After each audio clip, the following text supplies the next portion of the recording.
우리는 예레미야 선지자의 예언을 통해서 새 언약이라는 제목으로 2025년 연말 2026년을 새로 맞이하는 저와 여러분들에게 하나님 주신 격려와 위로의 말씀을 통해서 내받기를 원합니다. 2025년을 시작할 때 새 결단으로 시작하면서 여러분들이 기도 제목을 냈고 그렇게 주님 앞에 충성하며 헌신하며 열정적으로 살려고 노력했지만 끝날 때 되면 또다시 회한이 몰려옵니다. 그럼에도 불구하고 하나님께서 특별한 은혜로 저와 여러분들을 지켜주시고 보호해 주셨고 하나님이 함께 하셨다는 그 고백을 하면서 2026년도를 다시 맞이했으면 좋겠습니다. 어렵고 힘든 상황 가운데 있었지만 2025년 올 한 해는 하나님의 특별한 은혜가 저와 여러분들의 인생 가운데 있었음을 분명히 확신합니다. 여러분, 왜 제가 이런 말씀을 드리냐면요, 부정적으로 정말 올해는 생각했던 것보다 못했다, 그렇지 못했다라고 그 후회와 회한과 그런 느낌을 고백할 수도 있어요. 그러나 그 반대로 그럼에도 불구하고 하나님이 우리와 함께 하셨다는 이야기를 하는 이유는 우리 인간의 기억 속에는 두 가지 상자, 두 가지 파일이 있다고 합니다. 첫 번째 파일에는 즐거웠던 기억, 행복했던 추억, 그 다음에 아름다웠던 일들이 기록되어 있습니다. 두 번째 파일에는 반대입니다. 처참히 무너졌던 기억, 슬퍼했던 감정, 그 다음에 괴로웠던 날들이 기록되어 있습니다.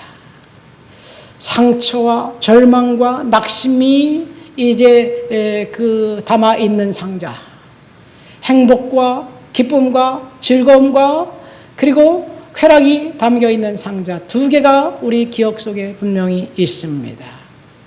그리고 우리는 어떤 상자를 열어보며 하루를 살지 우리가 결정하는 거예요. 근데 불행하게도 많은 사람들이 매번 두 번째 상자를 열어 아픈 기억을 추억해내면서 절망하고 낙심합니다. 그렇게 했어야 되는데 그렇게 하지 못했다. 저렇게 했어야 되는데 저렇게 하지 못했다. 이럴 걸 저럴 걸 껄껄 하면서 인생을 후회하고 회한합니다. 2025년도를 마감하면서 우리가 후회하고 회한을 가득 탄 인생으로 그 절망하며 낙심할 수밖에 없는 일들이 얼마나 많습니까? 사람들이 그것을 끄집어내어서 자신을 또다시 절망과 나락 가운데 빠뜨립니다. 물론 출구가 보이지 않고 원했던 일들이 일어나지 않고 그리고 정반대의 상황이 전개될 때 우리는 절망할 수도 있습니다. 그러나 우리는 의도적으로 그 상자를 열기를 거부하고 행복했던 추억, 하나님이 함께했던 기억, 응답받았던 그런 상황들을 기억하면서 믿음으로 살아가야 될 줄 믿습니다. 아예 불행했던 상자를 열어놓고 그 불행했던 추억을 추억하면서 낙심하고 절망합니다. 그러다 보니까 행복했던 기억조차 잊어버리는 거예요. 이 행복했던 기억은 열어볼 생각도 하지 않습니다. 여러분, 자유를 얻고 싶고 자기 연민에서 벗어나고 싶고 새로운 출발을 하고 싶다면 망설이지 말고 두 번째 파일을 어떻게 해요? 딜리트 딱 눌러버리는 거예요. 딜리트 딱 누르고 난 다음에 거기서 끝나지 마세요. 휴지통에 들어가서 아예 영구적으로 삭제해 보시기를 예수님의 이름으로 축원드립니다. 하나님이 우리와 함께했던 기억과 하나님이 저와 여러분들에게 주셨던 축복을 기억하면서 살라도 시간이 부족합니다. 여러분, 이것이 오늘 예레미야 선지자 그를 통해서 주신 새 언약을 이야기하면서 하나님께서 저와 여러분들에게 주신 말씀입니다. 예레미야 선지자, 그 선지자는 사실은 불행한 선지자였습니다. 얼마나 불행했는지 그를 눈물의 선지자라고 부릅니다. 그는 메시지를 선포하면서 울 수밖에 없었어요. 예레미야 선지자가 소명을 받을 때 1장 2절에 보니까 요시야 왕이 다스리던 13년에 그는 선지자로 부름을 받아서 요시야의 아들 3명과 손자 1명이 다스리는 기간 동안 유다 예루살렘에서 선지자로 사명을 받아서 활동을 했습니다. 사실 요시야 왕은 8살 때 왕이 됩니다. 8살짜리 왕이 무슨 정치를 할 수 있을까요? 근데 요시야 왕의 할아버지는 므낫세고 아버지는 아몬이에요. 므낫세는 정말 사악한 왕입니다. 아몬 아버지가 2년 만에 이제 죽고 8살짜리 된 아들이 얼떨결에 왕이 되었는데, 감사하게도 우리식으로 따지면 대비마마가 수령청정을 해야 되는데 대비는 없었던 것 같아요. 외삼촌 제사장 실기야가 그 조카를 대신해서 이제 외숙모와 함께 같이 섭정을 합니다. 제사장 실기야는 훌륭한 제사장이었어요. 구약 성경에 보면 제사장은 하나같이 불명예스러운 사람들 뿐이에요. 우리 기억에 남는 제사장은 사실은 훌륭한 사람이 거의 없어요. 아예 없습니다. 엘리 제사장 기억나는데 아주 사악한 사람이에요. 나쁜 사람이에요. 그런데 hil기야는 대단히 하나님 앞에 경건한 제사장이었습니다. 이 제사장은 므낫세 왕이 이스라엘을 통치하면서 악의 소굴, 우상 숭배 소굴로 만들었던 유다와 예루살렘 성전을 청결케 하고 성전을 수축합니다. 성전을 수리하다가 이제 므낫세 왕 때 두루마리 성경을 발견하고 그 성경을 읽고 가슴을 치며 통회하고 회개 운동을 일으킵니다. 그 절정은 요시야 18년에 있었던 유월절 행사를 행한 것이에요. 유월절, 여러분 유월절 많잖아요. 하나님의 교회라는 여기서 유월절 뭐 압니까? 그렇게 이야기하는, 지네들도 유월절이 뭔지 모르면서 얘기하는 것 같아요. 사실 유월절은 성경의 구약성에 딱 6번 지켰습니다. 첫 번째와 두 번째는 애굽에서 나오던 해 첫 번째 유월절을 지켰고 그 다음에 유월절을 지켰어요. 40년 동안 광야에서 유월절 한 번도 지키지 않았습니다. 이제 출애굽한 백성들이 여호수아의 그 지도하에 그 가나안 땅을 정복하기에 앞서 요단강을 건너고, 그리고 길갈에서 이 여호수아가 이스라엘 백성들을 모아놓고 딱 2가지를 합니다. 첫 번째, 광야에서 할례를 행하지 않았어요. 이 가나안 땅을 정복하기에 앞서서 할례를, 모든 남자들이 다 할례를 받습니다. 그리고 두 번째는 이 유월절을 지키고 유월절 희생의 제사를 드리고 가나안 땅을 정복합니다. 그리고 이제 통일왕국이 사사시대를 지나서 통일왕국 때 다윗 때도 솔로몬 때도 한 번도 유월절을 지키지 않았는데 시스기야 때 한 번 지키고 그 다음에 요시야 왕 때 지키는데, 시스기 왕 때 지켰던 때부터 한 90년 정도가 지난 다음이에요. 그리고 마지막에는 포로에서 귀환해온 백성들이 성전을 건축하고 난 다음에 유월절을 지켰습니다. 그러니까 요시야 왕 때 유월절을 지켰다는 것은 대단한 일입니다. 그것이 요시야 18년이에요. 그러니까 예루살렘에서 예레미야가 선지자로 부름을 받고 5년 동안은 신앙의 상승 기류 속에 있었어요. 하나님 앞에 말씀으로 회복하자는 그 열정이 타올랐던 시기였는데, 그런데 요시야 왕이 31년을 통치했는데 이후 13년간의 행적은 나와 있지 않습니다. 아마도 요시야를 대신해서 이제 섭정했던 실기야 제사장이 물러가고 요시야 왕이 통치하자 옛날 상태로 답습한 것 같습니다.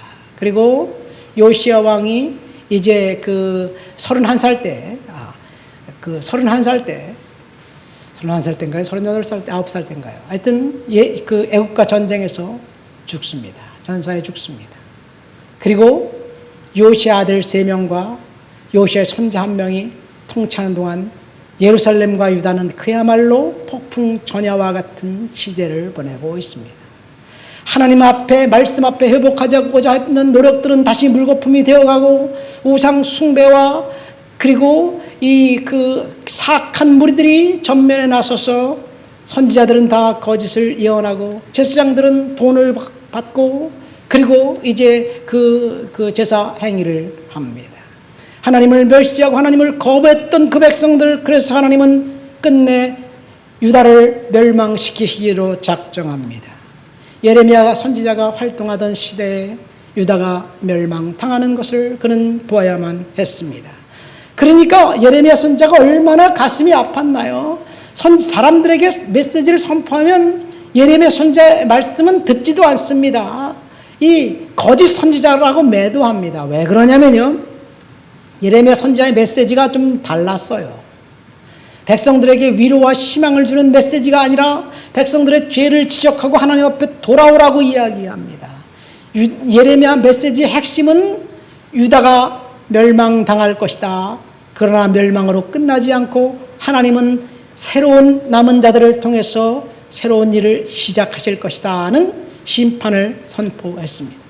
유다가 멸망당할 것이다. 바벨론과 전쟁이 있는데 차라리 항복하는 것이 낫다. 이렇게 이야기하니까 매국노에 불과했고 사람들의 듣고 싶은 메시지가 아니었습니다. 거짓 선지자들이 예레미야를 거짓이라고 이야기하면서 유다는 잘 될 것이다. 하나님이 우리와 함께 하신다. 유다는 전쟁에서 승리할 것이다. 이렇게 이야기하면서 백성들을 마음을 빼앗아 갔습니다.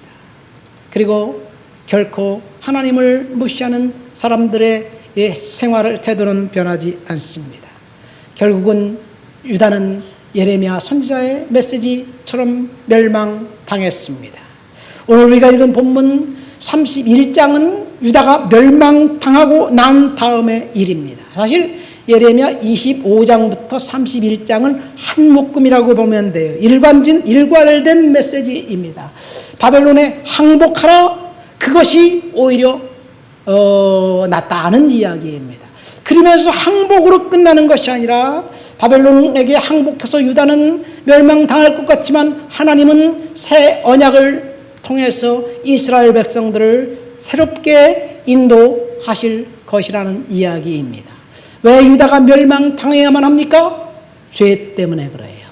죄의 결과에 대한 혹독한 심판이 있음을 선언하는 거예요. 저와 여러분들이 하나님 앞에 범죄하고 죄를 짓고 회개하지 않는다면 남은 것은 처절한 멸망과 심판밖에 없다는 것을 이야기합니다.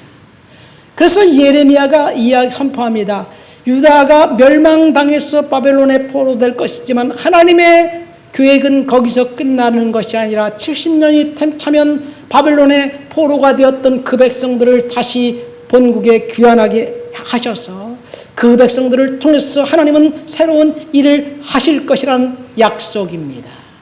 이것을 이사야 선지자의 그 단어로 이야기하면 이스라엘의 남은 자들, 이스라엘의 남은 자들을 통해서 하나님이 일하실 것을 약속하면서 오늘 우리가 읽은 본문 예레미야 31장 새 언약을 허락해 주셨습니다. 우리 본문 31장 31절 말씀 볼까요?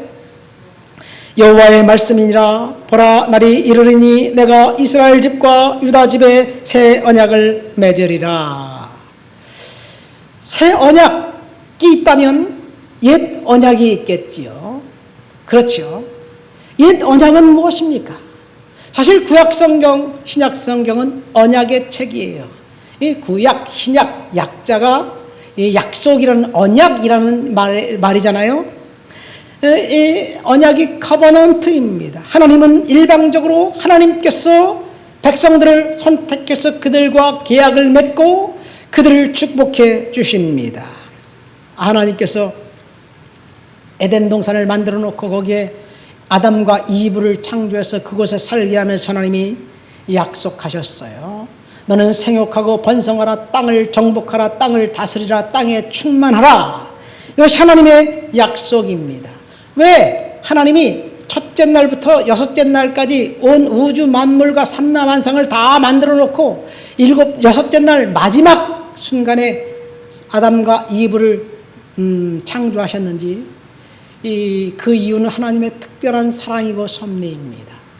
가장 먼저 만들어 놔야지 으뜸이 아닌가 이렇게 생각할 수도 있는데 아니 에덴 동산이 있기 전에 사람이 먼저 있으면 무엇을 먹고 사는 거예요? 먼저 다 살 수 있는 것을 완벽하게 구비해 놓고 난 다음에 아담과 이브를 그곳에서 살게 하셨습니다. 그래서 창세기 1장 첫 장부터 하나님의 약속의 이야기가 있습니다.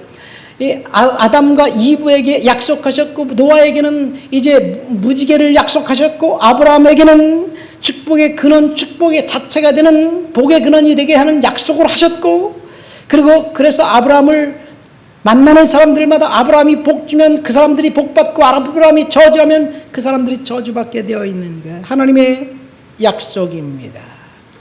하나님께서 이 아브라함에게 약속하셨고, 하나님께서 다윗과 약속하셨고, 하나님께서 모세와 약속하셨습니다. 하나님의 약속은 그런 의미에서 보면 일방적이에요. 우리가 뭔가 잘했기 때문에 하나님이 축복해 준다는 것이 아니에요. 아브라함을 볼까요? 아브라함이 어느 날 하나님이 너는 본토 친척 아비 집을 떠나라 말씀하시면서 내가 너를 복의 근원이 되게 할 것이다. 너를 만나는 사람들마다 너를 통해서 복받게 될 것이다. 그리고 내가 가는 땅, 그 땅을 주겠다. 하나님이 약속을 먼저 하셨어요.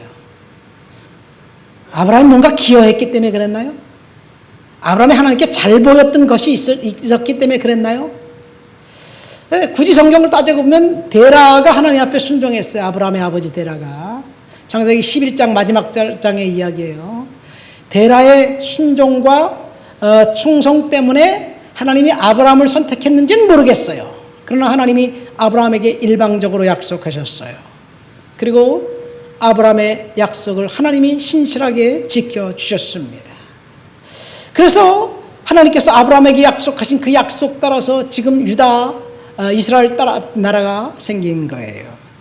아브라함의 약속이 다윗과의 약속, 다윗과 언약하면서 한층 더 업그레이드 됩니다. 사실 근데 다윗과 하나님이 약속하셨을 때는 다윗이 하나님 앞에 서원한 것, 헌신한 것 때문에 나단 선지자를 통해서 다윗과 약속을 공고하게 하셨어요. 다윗이 어떤 결단을 했냐면요, 이 법궤를 메어와서 다윗성에 안치하고 난 다음에 하나님을 예배하고 다윗이 그런 생각을 해요.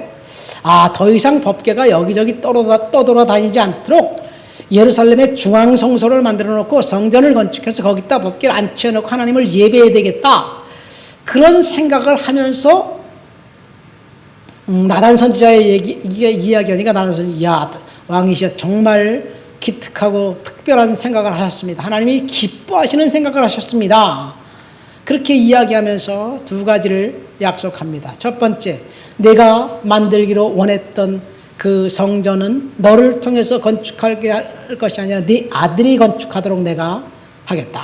그래서 다윗은 성전 건축의 설계도를 만들고 성전 건축의 재료들을 모으고 모든 것들을 완벽하게 준비해 놓고 난 다음에 솔로몬에게 성전을 건축하도록 그 리더십을 이양합니다.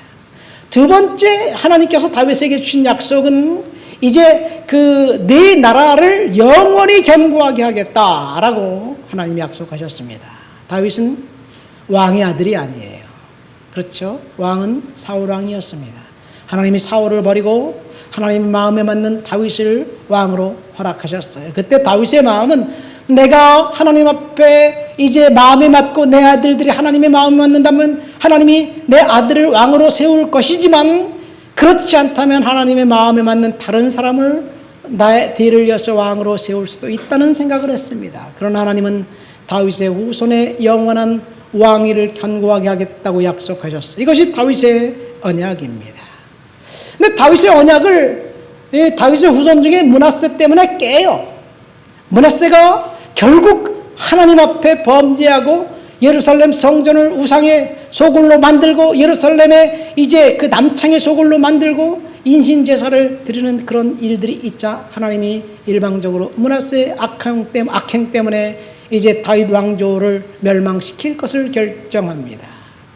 다윗의 언약은 사실 후손들이 하나님 앞에 멸시하고 죄를 짐으로 깨져요. 그런데 하나님은 그 언약을 깨고 거기서 끝나는 것이 아니라 새 언약을 주셨어요.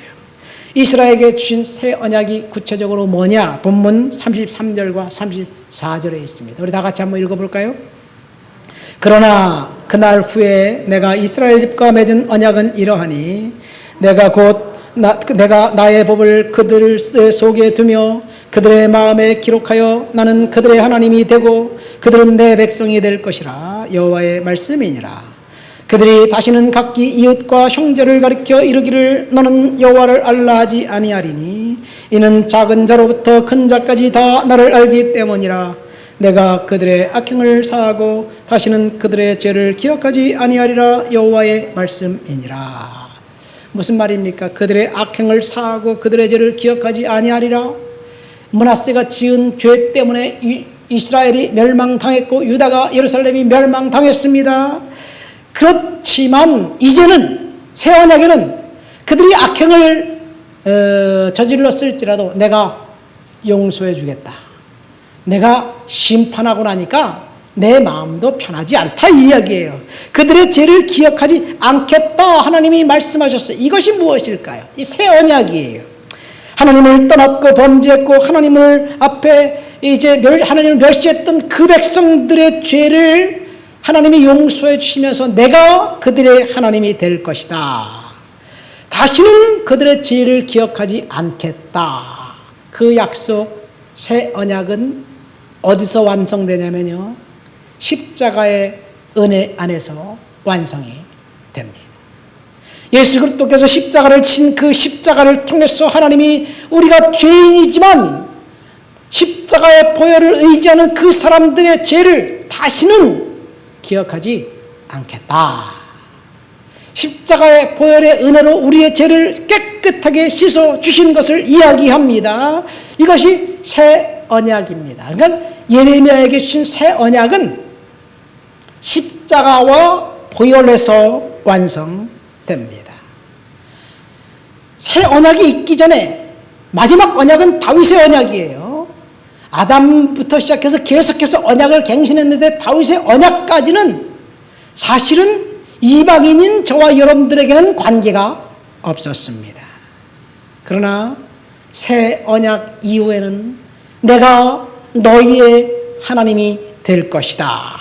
이야기는 하나님이 저와 여러분들, 이방인인 저와 여러분들까지도 이제 십자가와 보혈의 은혜 가운데 하나님의 자녀와 백성이 되게 만들어 주셨다는 이야기를 하고 있는 거예요. 믿습니까? 그래서 새 언약은 십자가와 보혈에서 시작됩니다. 나는 그들의 하나님이 되고 그들은 나의 백성이 될 것이다. 33절 하반절에 보니까 하나님이 이방인인 우리들의 아버지가 된다는 이야기를 하고 있습니다. 내가 그들의 악행을 사하고 다시는 그들의 죄를 기억하지 않겠다. 무엇 때문에? 십자가에서 예수 그리스도가 흘린 보혈 때문입니다. 십자가와 보혈의 은혜가 새 언약입니다. 그래서 저와 여러분들이 구원받은 거예요. 이것이 얼마나 놀라운 은혜입니까? 그러니까 우리는 새 언약, 십자가와 보혈의 언약으로 2026년도를 시작하는 거예요. 그럼 십자가가 뭔가요? 오늘 주님께서 저와 여러분들에게 주신 십자가와 보혈의 은혜가 세 가지를 생각해 보려고 합니다. 여러분, 십자가는 죄를 용서해 주시기 위한 하나님의 특별한 은혜입니다. 내가 그들의 악행을 사하겠다. 무엇을 통해서? 예수님께서 하나님이 직접 이 땅에 내려 십자가를 지심으로 말미암아 그 십자가의 보혈의 은혜 때문에 우리는 죄인이지만 십자가로 깨끗이 가려주시고 씻어주시고 없애주신 것을 이야기합니다. 유다는 지금 국가 부도 상태이고 유다가 멸망당했고 백성들은 바빌론의 노예가 되었습니다. 그래서 절망만 남아있지만 하나님이 너희들에게 남은 것이 절망이 아니라 새로운 은혜, 새로운 희망이라는 이야기를 하고 있습니다. 세례 요한이 보라 세상 죄를 지고 가는 하나님의 어린 양이로다 외쳤습니다. 예수님께서 세상의 모든 죄를 짊어지고 이제 십자가에서 돌아가셨습니다. 하나님은 죄를 알지도 못하는 그 아들, 하나님이 직접 로마의 잔혹한 형벌인 십자가 형을 통해서 그 아들을 죽임으로 우리들의 죄를 용서해 준 거예요.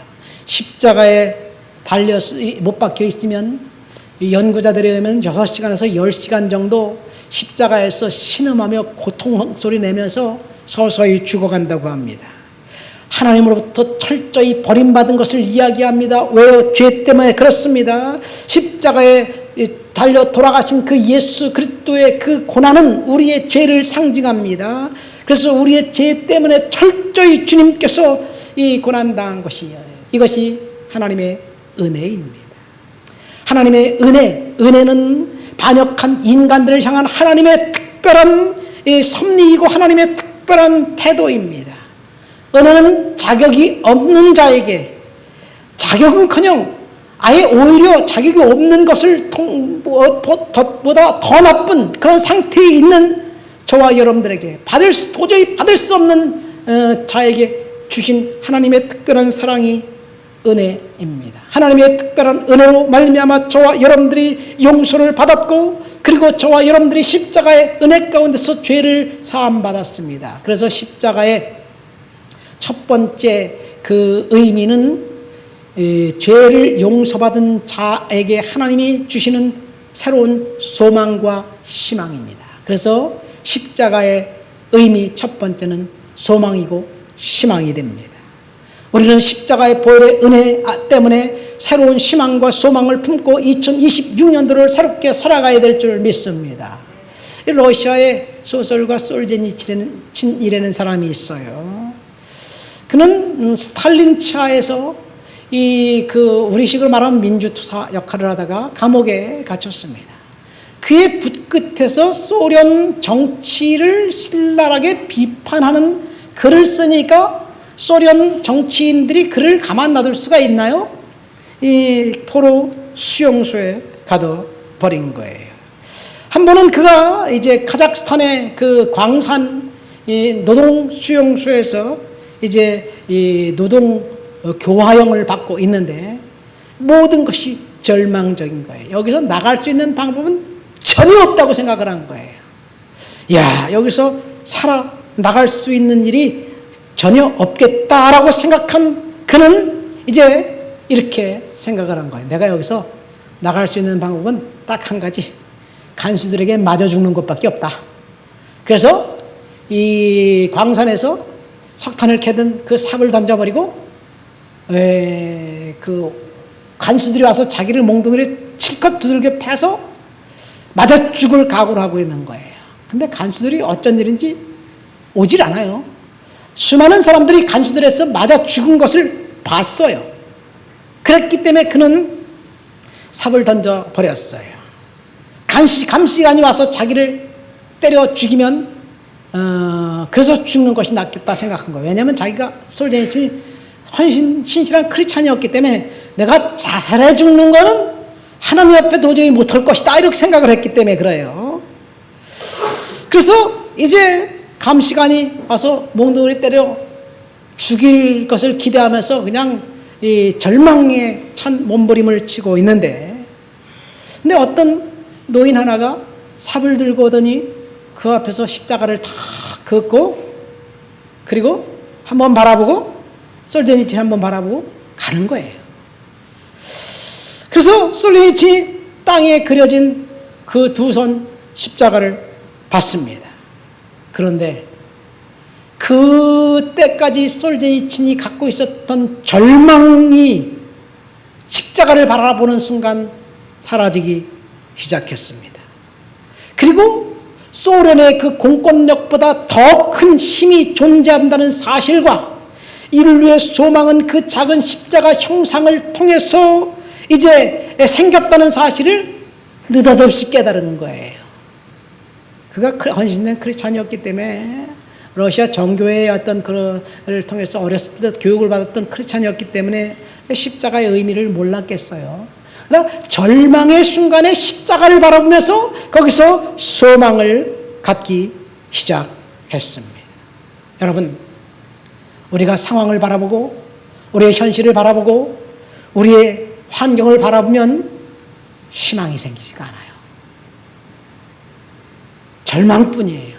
어떻게 해야 될까? 모르겠어요. 그런데 십자가를 바라보는 순간 하나님이 새로운 힘을 주시고 은혜를 주시고 이길 힘을 주실 줄을 믿습니다. 그래서 죽기로 결정했던 솔제니친이 소망을 갖고 마음을 바꿉니다. 그 러시아의 그 거친 포로 수용소 속에서 노동을 하면서 하나님이 주신 은혜를 깨닫고 소망을 깨닫고, 그리고 남은 시간 거기서 그가 소설가니까 소설을 쓰기 시작한 거예요. 그가 수용소에서 쓴 소설이 이반 데니소비치 하루 수용소 군도와 같은 책입니다. 수용소 군도는 제가 책을 읽어봤어요. 1970년 노벨 문학상을 수상했습니다. 그런데 러시아 당시 정부가 이제 솔제니친 향해서 두 가지를 제안합니다. 노벨 문학상을 거부해라. 아니면 이 러시아에서 강제 추방당할 것이다. 솔제니친은 러시아 공산정부에 살고 있었지만 조국을 사랑했습니다. 소련에 강제 추방당하는 것은 결코 자신에게 있을 수 없는 일인데, 그렇다고 노벨 문학상을 포기할 수도 없어요. 어쨌든 간에 그는 노벨 문학상을 받았는데 그 결과 그는 소련에서 강제 추방당하는 수모를 겪습니다. 결국 그 스위스를 거쳐 이제 미국에 안착해서 이 미국에서 살다가 2000년 초에 예리친이 지배할 때 러시아로 다시 귀국합니다. 그리고 2008년 러시아에서 그는 운명을 달리합니다. 여러분, 절망 가운데 있었던 솔제니친이 희망을 발견한 것은 딱 한 가지, 십자가 때문에 그렇습니다. 우리들 인생 가운데 절망밖에 없다고 할지라도 십자가의 보혈의 은혜가 우리 속에 임하면 그것이 저와 여러분들에게 희망을 주실 줄 믿습니다. 그래서 십자가의 첫 번째 의미는 희망입니다. 하나님께서 저와 여러분들에게 희망을 주시고 소망을 주실 줄을 믿습니다. 환경은 우리를 낙심하게 만들고 절망하게 만들고, 환경은 우리로 하여금 정말 패배한 패배자가 될 수밖에 없지만, 십자가의 은혜가 저와 여러분들에게 소망을 준다는 사실을 믿으시기를 예수님의 이름으로 축원드립니다. 두 번째, 십자가는 용서받음과 용서함입니다. 여러분, 예수님께서 십자가를 달려 돌아가셨을 때 이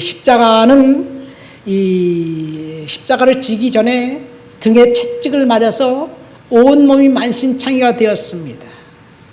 그리고 그 예수님의 몸 두 팔과 다리를 관통한 25cm 정도 길이의 못이 그 몸을 받고 깊게 판 구덩이에 십자가를 이제 넣을 때 쿵 하는 소리와 함께 온몸이 밑으로 출렁하면서 뼈마디가 다 쑤시고 그런 극렬한 고통 가운데 있을 때, 십자가를 지기 전에 채찍에 맞아서 온몸이 갈기갈기 찢어지고, 그리고 머리에 가시관을 씌운 것 때문에 피가 낭자했는데, 그 십자가를 졌는데 로마 군병들이 뭐라고 이야기합니까?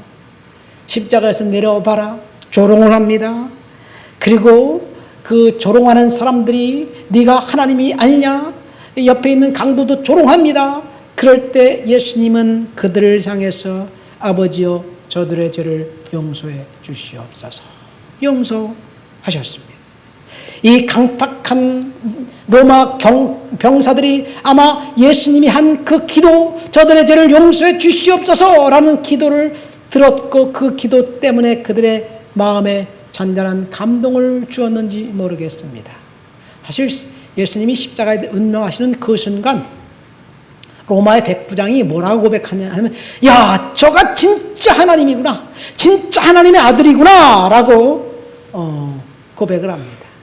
욕설과 저주 그리고 빈정됨만이 있었던 이 상황에 예수님은 침묵하며 그들을 용서했습니다.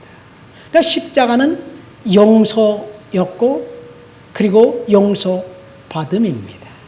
여러분, 우리가 이 십자가를 통해서 우리들이 하나님 앞에 죄를 용서받았다면, 우리가 올해는, 내년에는 우리들을 향해서 저주하고 우리들을 향해서 이 낙심하게 만들었던 그 사람들, 나에게 적대적이었던 그 사람들, 하나님 앞에 용서의 눈으로 그들을 바라볼 수 있다면 이것이 하나님의 은혜가 아닌가 생각됩니다. 그래서 십자가는 용서입니다.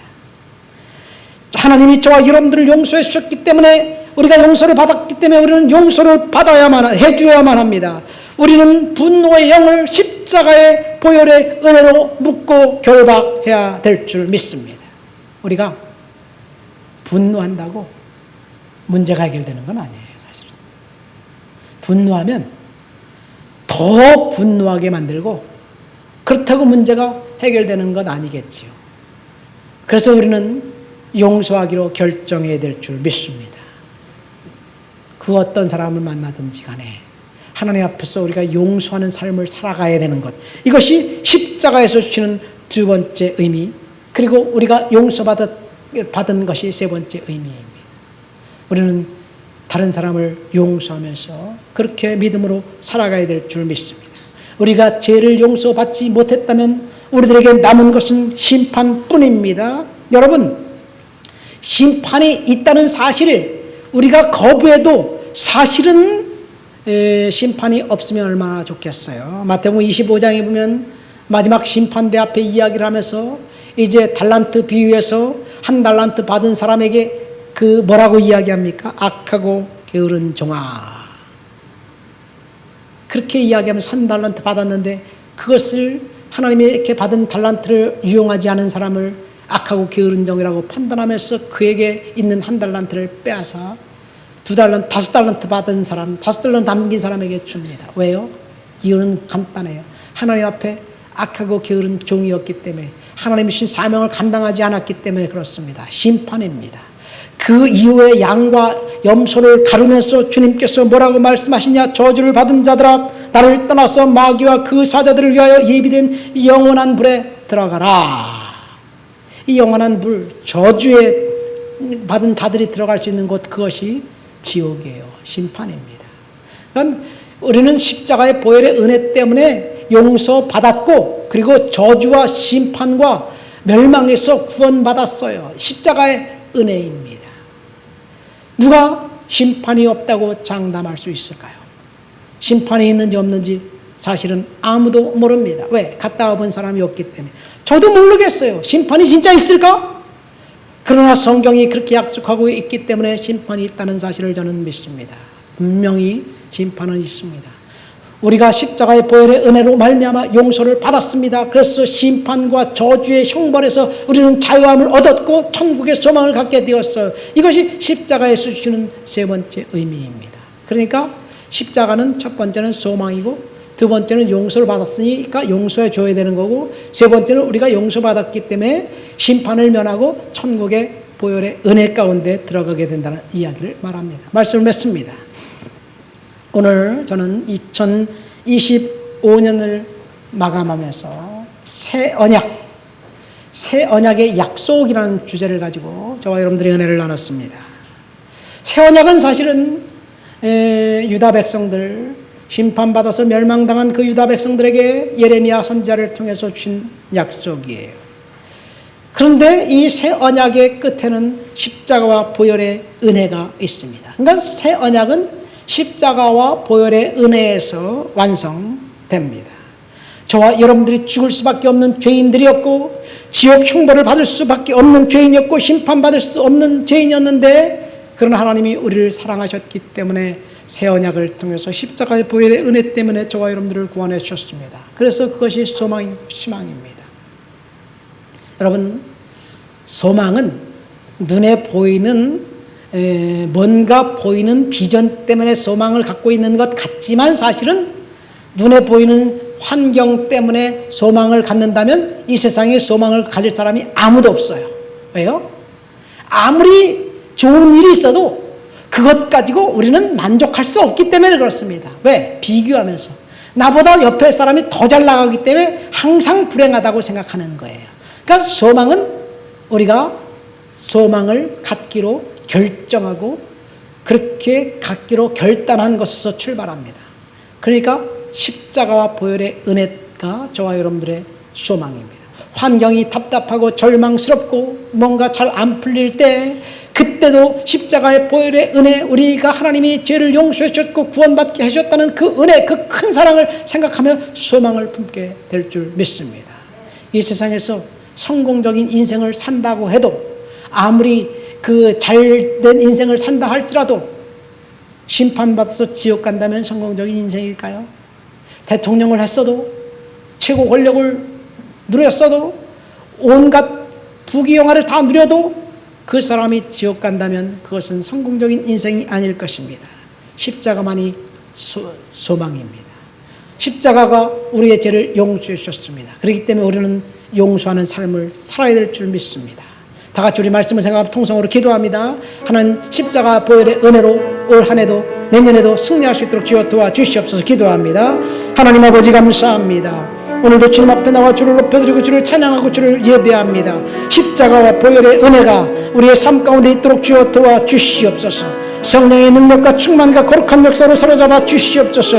오, 주님을 높여드리고 주님을 찬양하고 주님을 예배합니다. 성령님 만져 주옵소서. 지켜 주옵소서. 역사해 주시옵소서. 주를 높여드립니다. 예수님의 이름으로 기도합니다. 아멘. 우리 하나님께 힘을 드리시겠습니다.